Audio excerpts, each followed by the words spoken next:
Jameis Winston is a bust. He's been too busy eating them crab legs. He should have been in the playbook. It's over, Dave. It's a wrap. Hell no.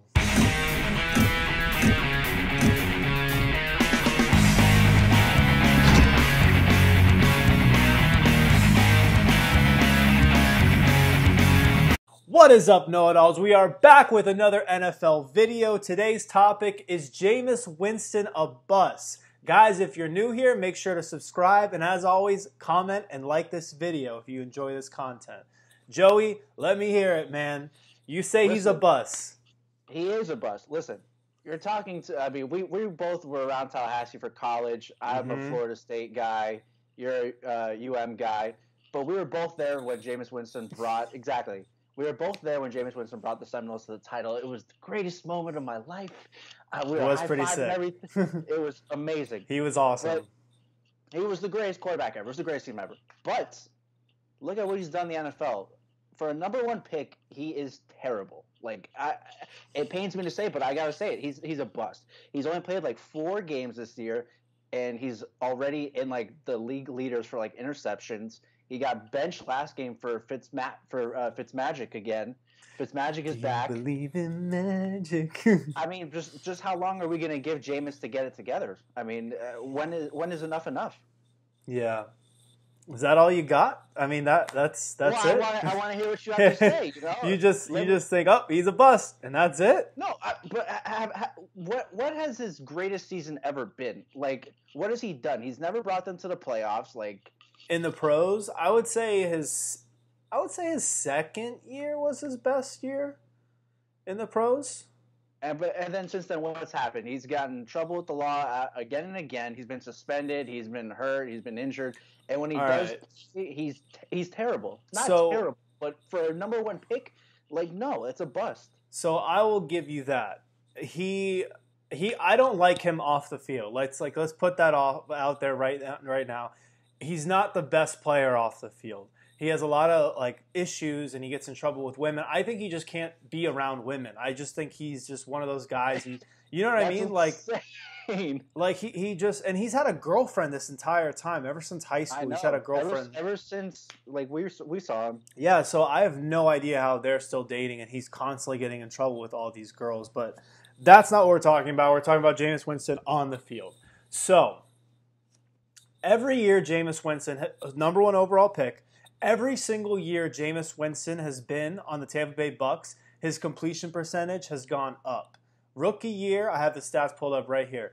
Rookie year, I have 58.3% to 60 second year, 63 the third year, and now this year, even though he's not playing very well, he just got benched, he's at 65% completion percentage. All right? So there is, I mean, and his quarterback rating, same thing. It's going up every single year. So there is a trend here. He's trending up. Every year he gets a little better.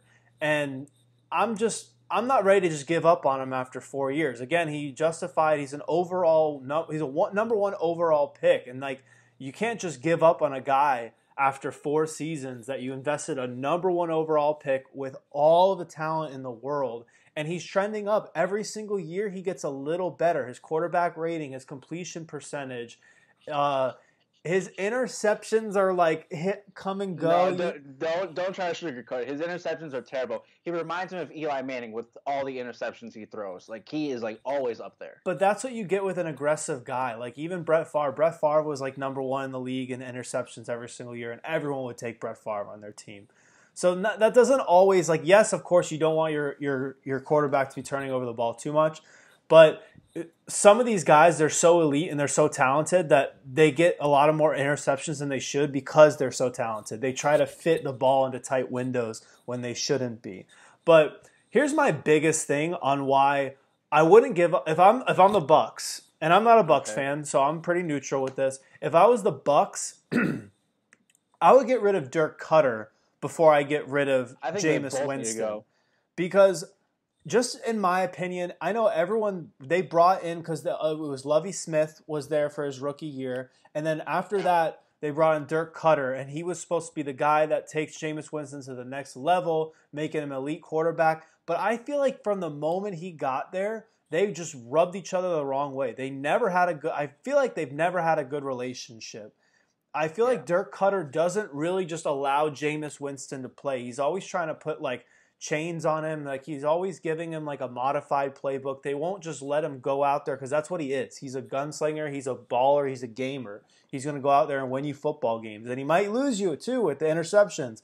But that guy's so talented. He can go out there and win you a football game. And I just think Dirk Cutter just hasn't put him in the best situations possible. And I mean, franchise quarterbacks are hard to come by. If you think you might have one, you got to get rid of your coach and keep and try someone else. The perfect example for that is, and I'm going to say this, and then I'm going to let you go because I feel like I've been talking for a very long time.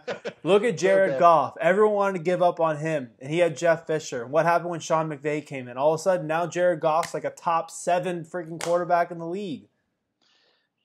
Listen, you're talking about Jameis Winston's completion percentage and his QB rating and all that. This is another example of why you should not put too much stock into the stats. You got to depend on the eye test, I think. If you're watching Jameis Winston play, you can tell just like his decision-making off the field, his decision-making on the field is not very great. And I get the whole, like, he's a gunslinger, he wants to be aggressive and throw the ball.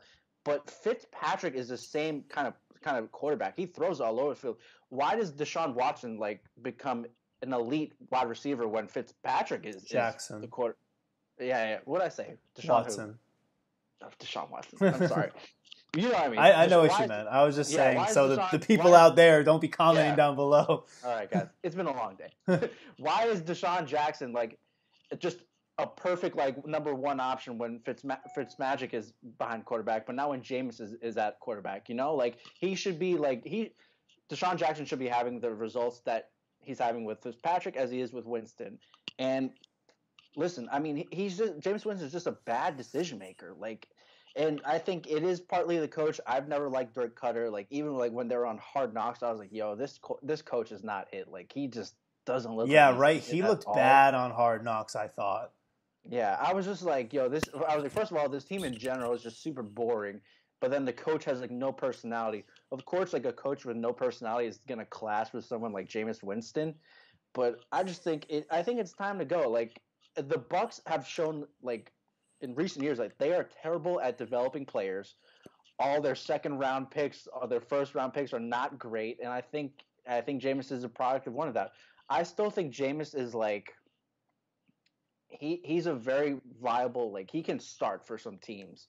But as a number one pick, which we've seen from him thus far, he's just a bust. Like, he hasn't done. He is not a bust. You can say you might not want him as your quarterback. You might not want him as your starter. He is not a bust. This guy is improving every single season. If you look at the stats, he is improving every single year. Dirk Cutter is holding him back. It's almost like he's playing at a handicap because he won't just let him go. Like, he won't just – I feel like the offense is so congested because Dirk Cutter isn't comfortable calling the certain plays that Jameis Winston would succeed at. But why is Fitzpatrick having a better time when he's at the quarterback than Jameis Winston is? Like, I mean, that's debatable as well. Jameis Winston is playing is because Fitzpatrick threw himself out of the game because he exactly. I mean, Fitzpatrick, we know what he is. He's the same thing every single year. He has a great couple games, then he has a really bad couple games. Like, he is up and down. No, I don't think. I think Jameis gives you a little more consistency. Consistency with the interceptions? Like, he's a terrible decision maker. Like, everyone knows he's going to overthrow it. He's going to try to fit it into holes that he can't get it in, and it's just pick city. All I'm saying is that quarterbacks are very hard to come by. I'm a Dolphins fan. You're a Giants fan. We both don't have quarterbacks right now. You're telling me you wouldn't take Jameis Winston on your team right now? Because I would be happy with Jameis Winston on my team. I would take him, but that's just because we have no one else. And that's what I'm saying. But listen, I'm not saying that he should be like out of the league kind of guy. But I'm saying as a number one pick, year 4, this is not what a number one pick should look like. Yeah, I mean, in a way, I agree with you there, but it's not a true 4th season because he had the issue off, self-inflicted. I'm not giving him a pass for that, but he had the 4 games off and the whole Fitzmagic thing. I feel like you just got to throw this year out the window because it's not fair to him. Again, self-inflicted. Then that raises the question: how long are they going to give Jameis? I mean, It's always just give him one more year. Let him figure out one more year. I hear you, man, but I'm just saying in the right system with the right quarterback, I think he could be successful, and I think he would prove people that he's not a bust. Because, I mean, we saw him at Florida State. That dude can play some football. I know. It pains me to have this position, but, I mean, yeah. So, like I said, I'd rather get rid of Dirk Cutter and keep Jameis. But, yeah, that's maybe probably what's going to happen, to be honest with you. I hope that's what happens. I mean, even if Jameis moves to another team, I hope he gets in a good situation, and you know what I mean. Maybe he just needs a fresh start. Who knows? He just needs like some security to always watch him, because how is he getting into this much trouble in Tampa Bay? Yeah, he needs to figure it out. If he goes to like a big city or a big market, like what kind of trouble is he going to get into there? I love him as a football player. I don't like him as a person. I think he's like a child. Yeah, he's immature for sure. But yeah. All right, guys, that is the video. As always, comment down below. Is Jameis Winston a bust? Yes or no? And give us something about it. Don't just say yes or no. Give us a little details about it. They're pretty good in the comments. They're pretty good in the comments. They like to go in depth. Yeah. Like this video, and if you're new here, subscribe. We post daily videos of various sports topics every single day, Joey and myself. And that's all I got for him. All right, guys, this was good. Hopefully I'm wrong about Jameis. I want to be wrong, but the way it's looking right now, I'm not very high on him. All right. We'll see you guys tomorrow. Have a great one. See you. Bye.